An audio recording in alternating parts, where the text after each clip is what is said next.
Good day, everybody. This is your friendly Caribbean editor, Trunix here. So, last year I talked about the things you needed to consider when designing or choosing a book cover. At that time, I was working on my own book cover for my book. The paperback will be launching this month. So, I thought I would change it up and share the process I went through when doing my book cover. You can watch that video on this channel from last year's series, and I'll also link it down below. It is also very relevant to the topic this year of self-publishing. So if you're at the stage of doing your book cover, check it out. But this year, I wanted to bring it back to my expertise, developmental editing.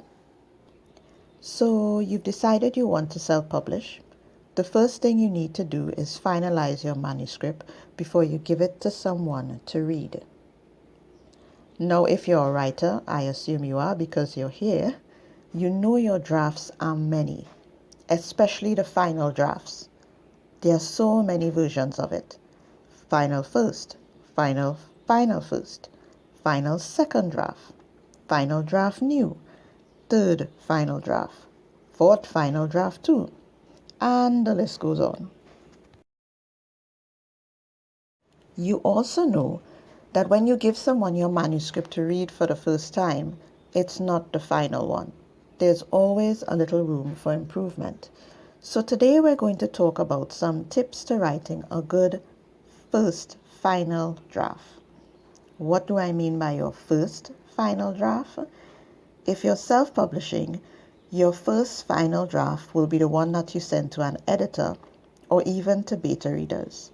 And just not to leave those people out, if you're publishing traditionally, your first final draft will be the manuscript you use while querying. Think of it as the version you've reviewed hundreds of times, and although it may still need some work, you're finally willing to let someone else read it for the first time. That's your first final draft.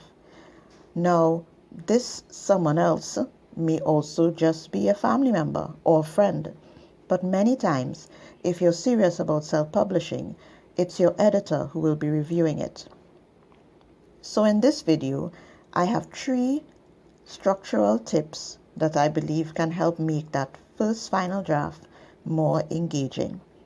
It's just little things that I've noticed as an editor while editing clients' work, and I hope that you can benefit from applying it to your story.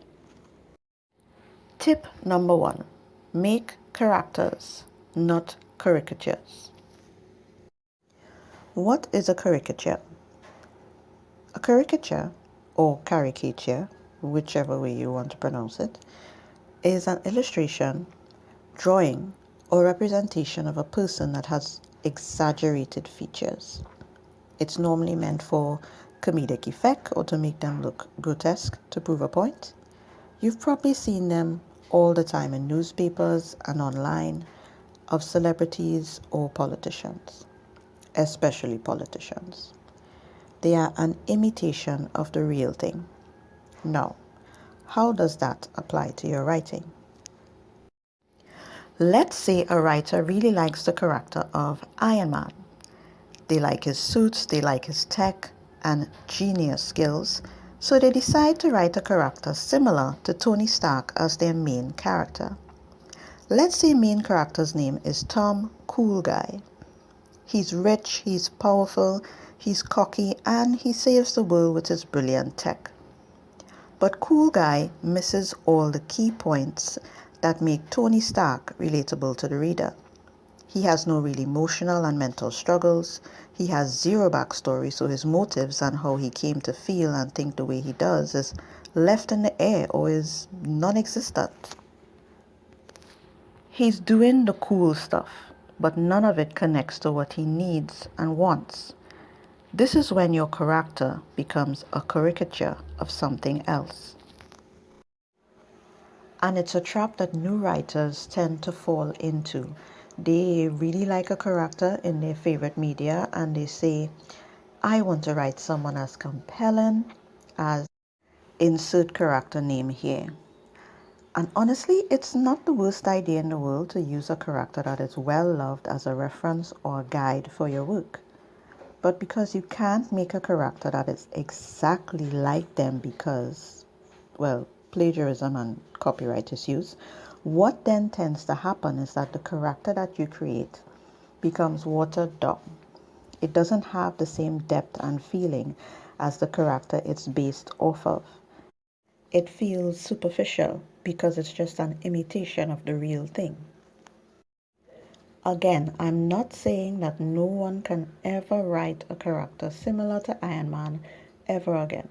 As a matter of fact, it's already been done.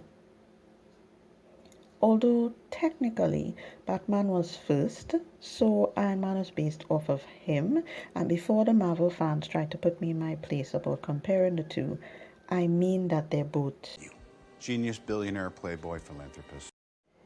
essentially their character types are the same, but they are very distinct from each other. Their character arcs, their motivations, their family stories, the way they fight, the way they think, all very different.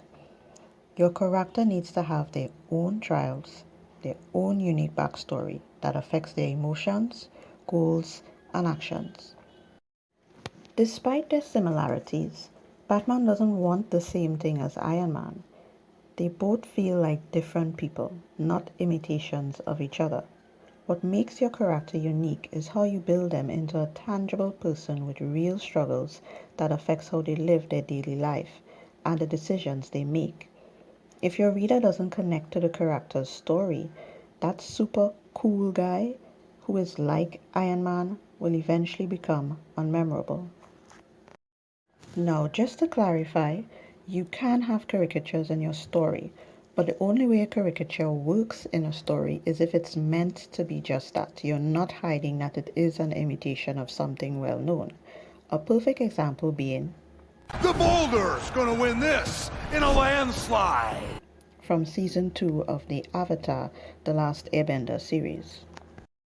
I am not a pro wrestling fan, and even I knew who he was meant to represent by the way he talked and his physique. It was done purposefully for comic relief. But your wonderful, unique characters that only you can create and only exist in your story should never be a watered down version of something else. They deserve better. They deserve to feel as real as any other well loved character out there. So don't settle for caricatures. Tip number 2: every single sentence must serve the story. Yes, every single one. I would like to say every single word, but I feel like that's a little unfair for a first final draft. It's something that writers need to master. Even as an editor, I feel like I still struggle with it in my own work. I am 70% there. The next 30% I can fix in the edits. But even then, I will look over my work sometimes after a second and third final draft and still find a sentence that didn't do one of two things. Every sentence in your book must either 1.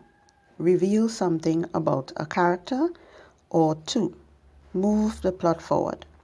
It seems simple, but this is all a reader ever needs to know in your story. First, what makes your characters tick and how they are developing, and second, that all the hoops you're putting them through in the plot is actually going somewhere. If there is a sentence in your draft that is not contributing to these two things, you can safely take it out without consequence. Now, even if you do this, run your story through the rigors of this or that, there will still be some sentences that do not serve your story floating around. Like I said, as meticulous as I try to be, I still find them after the fact. But this technique will help you trim your story of most of the fluff that is weighing it down to what is needed. And if you find yourself struggling with it, not knowing what to trim, your editor can help you with that. Okay, so it's time for a tea break. We're about halfway through, so before I get into the next sections of this presentation, just a little more information on me. I'm True Nix, a developmental editor and proofreader with the Caribbean Books Foundation. My editing services website is called Writers Eagle. You can sign up at truenix.wixsite.com/Writers Eagle. My profile is also listed on the Caribbean Authors blog, which is the Caribbean Books Foundation's blog. It's under the resources for writers and illustrators in the editors directory. And when you sign up on my website, you get notifications when when I open back the story development programs that I run. I normally accept applications a few times a year. I can do a full developmental edit for your manuscript, which involves a deep dive, very in-depth working with the author to improve their story, or for authors who don't need too much hand-holding but do want to pass it by another eye to see what they may have missed. I have a short manuscript assessment service instead for that. As for social media, you can find me on LinkedIn at TrueNix, and you can also find me on Twitter at Writers Eagle at Editor TN.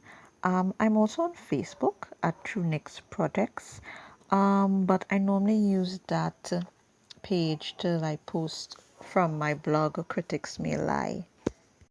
But you can contact me on any one of those, even though I don't use it specifically to promote my editing. Right, and the tea break's over. Back to the presentation. Tip number 3. Use plot devices properly. Now, some writers think plot devices are cliche, but as an editor, I have no problem with them. It's a tool in a writer's toolbox. If you understand how to use it properly, it enhances your story. But before we get ahead of ourselves, what is a plot device? A plot device is anything that happens in a plot that moves it forward. I know some people disagree with this.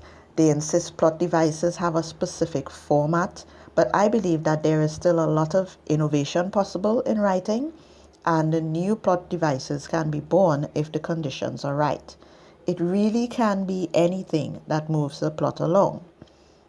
However, some regular ones that people use all the time are the cliffhanger, the betrayal, the change of heart, which normally involves someone changing their mind at the last moment, normally preceded by a shocking reveal, the sacrifice for someone you love, many times involves someone saying they would never do something and then doing it anyway to save someone they love.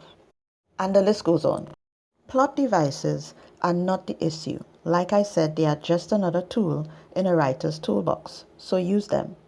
The problem comes when they are not used properly, because then they become a crutch for your story, and I see a lot of newer writers struggle with this. First of all, a plot device should feel natural. It shouldn't feel like a plot device.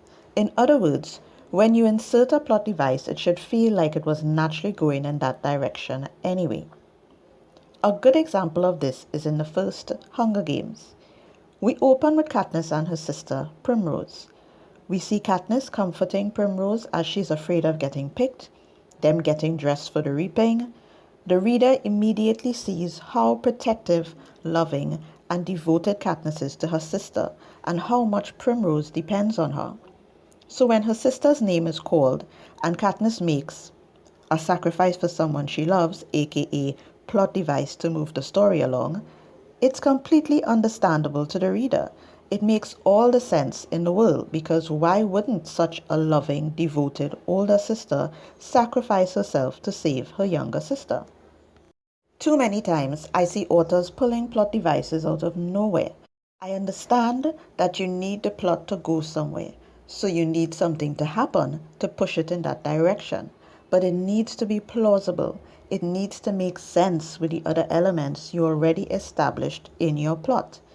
Imagine this instead. If after all the opening scenes of Katniss and her sister, and her trying to provide for her family, and seeing how close the sisters are, after establishing all of that, Gale volunteers for Primrose instead, someone who has not interacted with her yet, or was not established as having an extremely close bond with her. Yes, the story goes on to show that they're all friends. Gale knows Primrose, but in that moment, their relationship hasn't been established to endear him to sacrifice himself for her, and it would have fallen flat for the reader.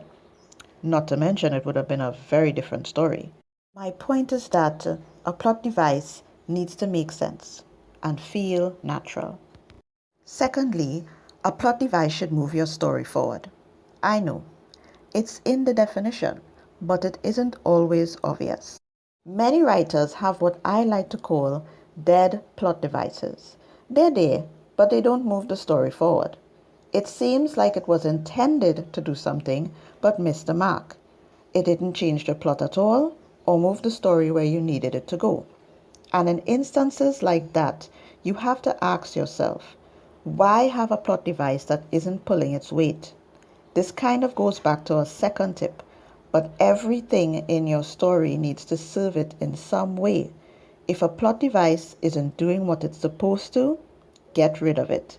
As cool as it is, as much as you imagine the shock on the reader's face when it happened, replace it with something that also shocks them, but also moves the plot forward or tells us something about the characters.